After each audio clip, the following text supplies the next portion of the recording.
Hey everyone, welcome back to another workout of the day. Today is as many rounds as possible in 20 minutes, called Queen of Hearts. It is 16 lunges with or without a weight, 16 sit-ups, 16 kettlebell swings, and 30 mountain climbers. So we're going to go through all of those movements and the modifications, and then you can get started. So the important part with our lunge is we want to make sure that we keep our core tight, our chest is up, and as we step up out, we're stepping into this 90-degree angle here. So our 90 degrees is here, and our 90 degrees is back here. So if we're stepping out too far, you can see I'm going to be stretching. You're going to feel that right in here. So if you start to feel this pull, it probably means you're stepping out too far. If you are feeling a little unwobbly, make sure that you're really tightening that core. That's going to keep you stable as you move back and forth. The other thing is you might want to take a little bit wider of a step out, so it gives you just a little bit of a wider base as you go back and forth. And you're going to use that front foot to push off of to help you come back up. So if we're using a weight, we want to hold it against us. So we don't want to be holding it out here. We want it to be resting against our shoulders. And we're going to really make sure that we are standing nice and straight and tall as we come down into that lunge, that 90-degree angle,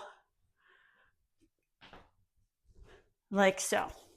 Now you can start with the weight and always go down without the weight if it gets too much throughout the rounds. Sit-ups, we want to come all the way down so our shoulders are touching the ground, all the way up, touch our toes, all the way back down. So we want to make sure that we're engaging our core as we're moving back and forth. That should be what's moving us, is our core back and forth. Really focus on getting that whole back off the ground. That's going to help you engage that core as you move back and forth. And then modified to the knees, again focusing on getting those shoulders and back off the ground. Kettlebell swings, we want a nice stance, so it's going to be our feet are going to be slightly wider or about hip width depending on your frame. We want to make sure that we're bending at our hips. So here's where we're bending. We're bowing forward, and as we bow forward at our hips, we're going to have this natural slight bend in the knee. Our chest is still up, so we never want to be facing down. So if you find that your chest is parallel with the ground, just bring that up a little bit. And we're going to bring our hands back so that the outside of our wrist touches the inside of our thigh. If we start noticing that we're touching above that wrist, we're either squatting down or we're bending down too far. So that's a good way to check yourself while you're doing it, is where are my hips, where are my wrists hitting my legs? And the more drive we have forward, the more we're going to get that swing, that weight upward. So it's really a hip thrust, getting that weight up. It's not a pull with your hands. A good thing to do is squeeze your butt when you get to the top. This is going to help you kind of thrust forward a little bit more. So that's what it's going to look like. Microphone's coming out. We're going to come back, hip drive. My chest is up. I'm never facing down. I'm looking forward. And I'm using my hips to move the weight upward. If we don't have a kettlebell, we have our dumbbell, same movement, same form.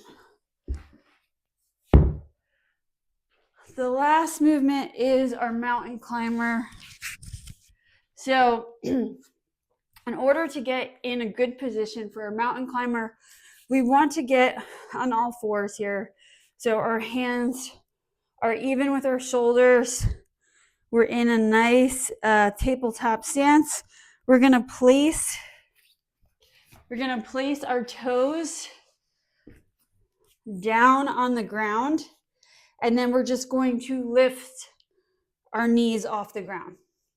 So again, I'm here, my toes are into the ground, and then I'm just going on my toes.